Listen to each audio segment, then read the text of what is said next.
Hello everyone. Thank you for inviting us today here. So, as you have noticed by the first slide, we're not talking about the games today, sort of. We're talking about the book about video games.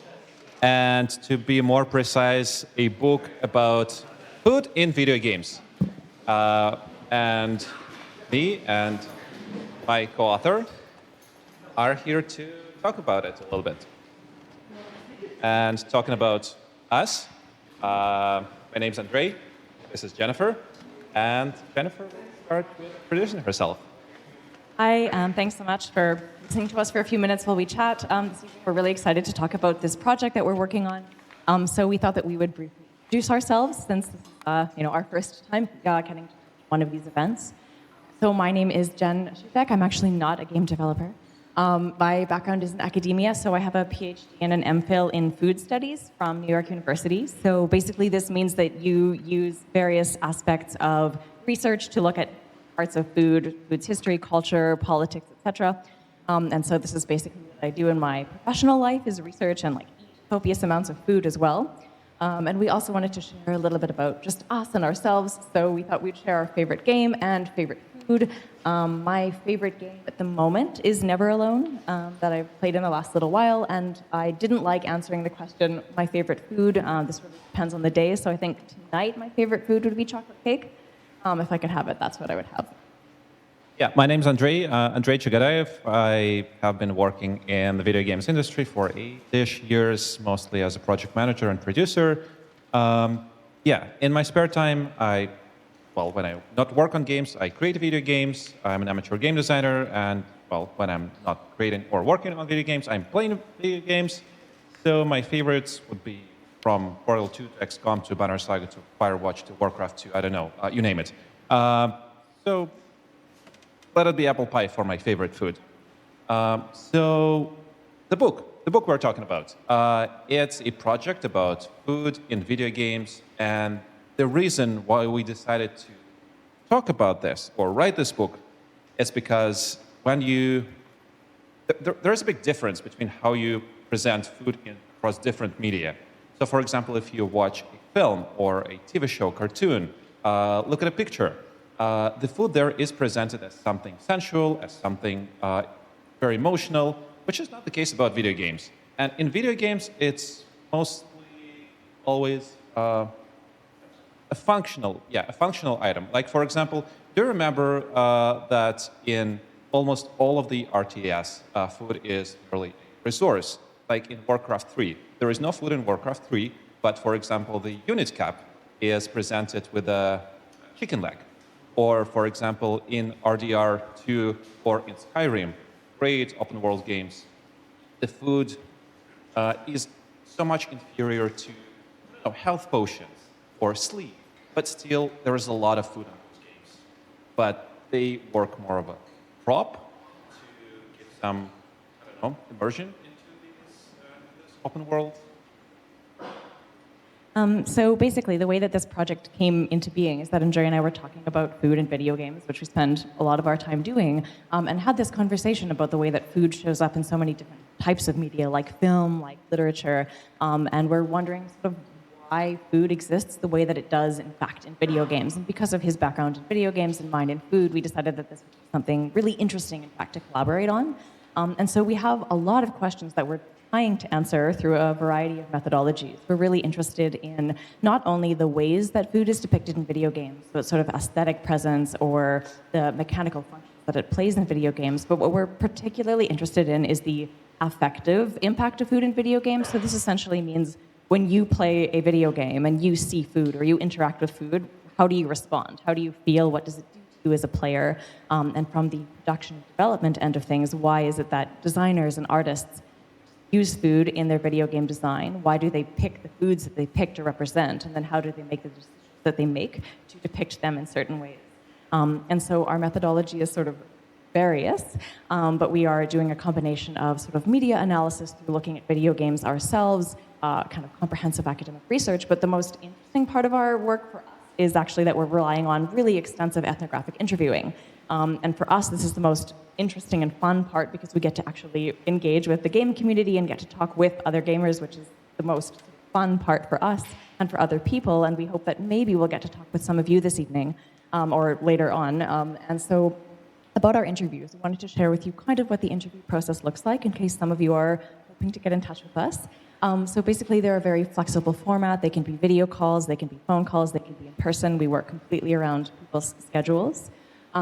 They tend to be under 1 hour, although if you want to talk to us for 2 hours about something, we will be listening and taking notes.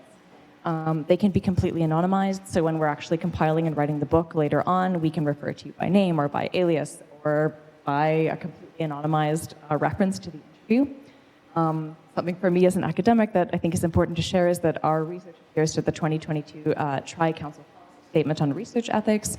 So this is the 3 research bodies in Canada that govern research ethics as well, and so all of our research methodologies are compliant with the ethics review by this 2020 policy statement.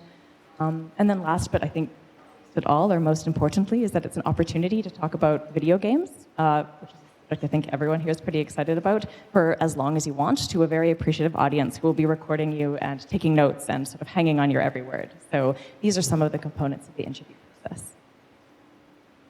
Yeah, and well, actually, it brings us to the question time. And actually, yeah, if you feel like you are keen to talk about food and video games, or just about video games, we encourage you to contact us, or well, contact us via QR code or the mail, or if you know someone who is a like-minded gamer individual, so yeah, share it. Also, in the back, you will find a pile of cards. Yes, thank you. Please feel free to grab them and tell your friends. Right, thank you so much. I hope you have questions. I hope we have answers.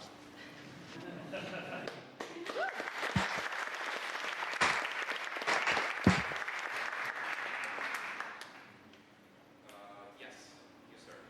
Do either or both of you have like a favorite representation of food in video games, and why is that? I do. It's a really basic one, but my favorite is Pac-Man, actually. I really love Pac-Man because his life is goal, right? Like, all he does is eat. I love this. I love that you just play this game where you eat and eat and eat, and then you eat really nice fruit, and then you get to eat ghosts.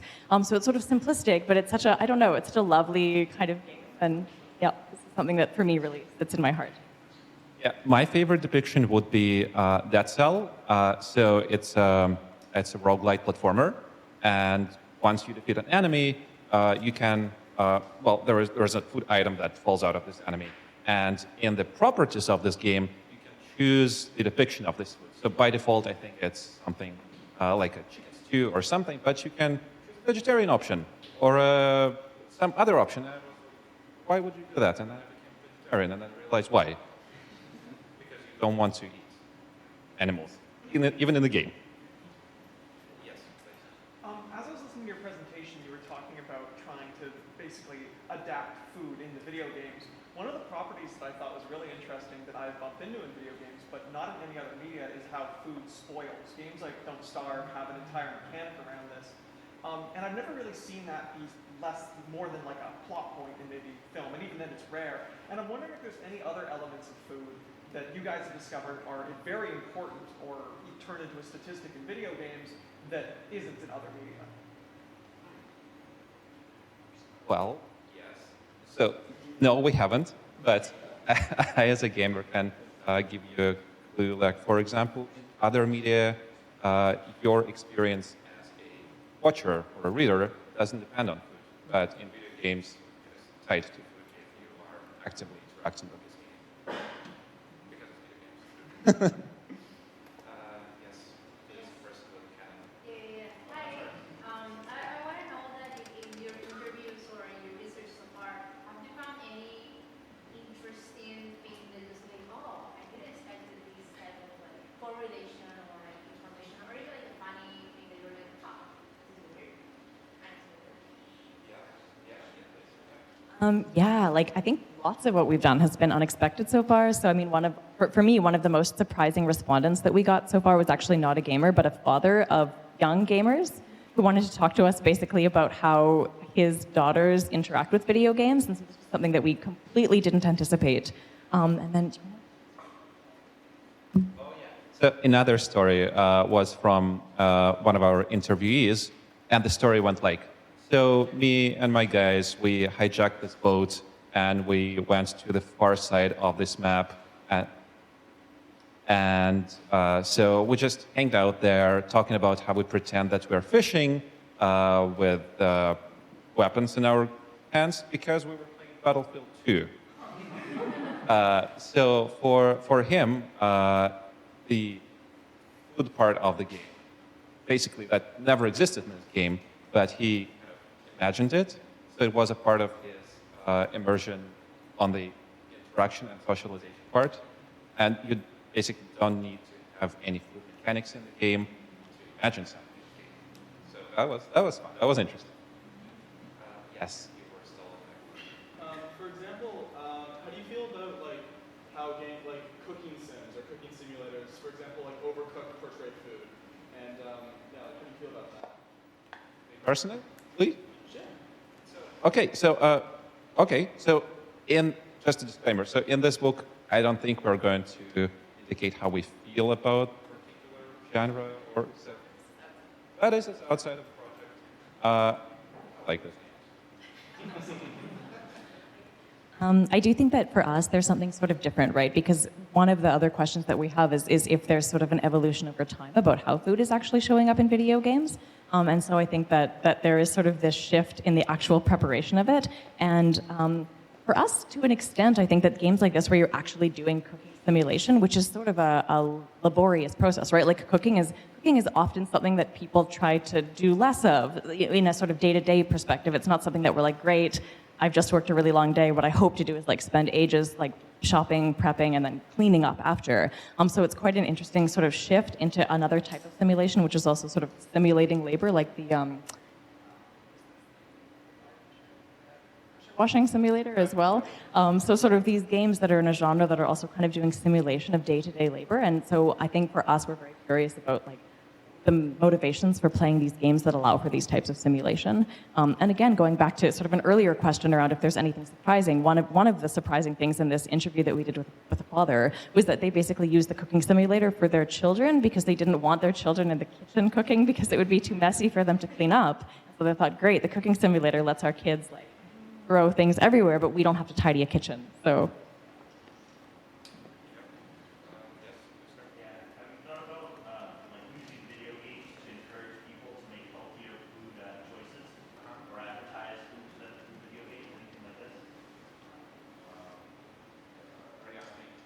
Yes, that's a good idea.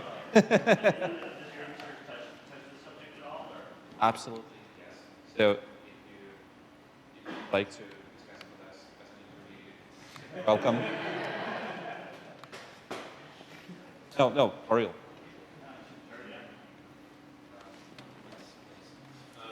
real life, sometimes we have complex relationships with food. I found that in video games, people have kind of simple, I like it, I like all this stuff, versus more sometimes complex, or they have mixed feelings about it.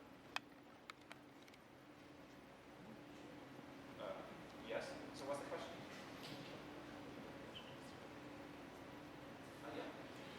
Yeah, so I think that it depends on the interview so far. In some cases, I think that it tends to be a little bit more simplistic at certain moments.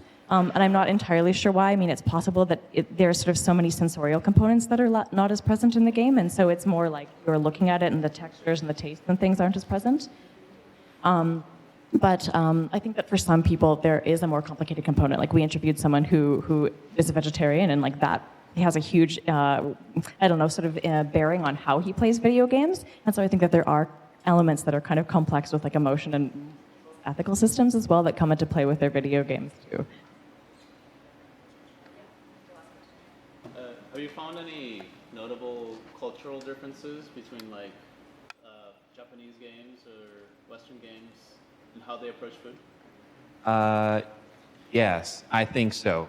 So it feels like for example, JRPGs or Genshin Impact, So the depiction of food is really robust. So for example, in say Western games, the depiction of food is more schematic, and people like across the Pacific, they really put a lot of effort and like, animation and 2D art and 3D art into depicting those food items. Yeah. So I think we have to stop questions now, but thank you so much for your attention. And if you do want to talk about it more, you know how to get in touch. We would really love to. Thank you so much.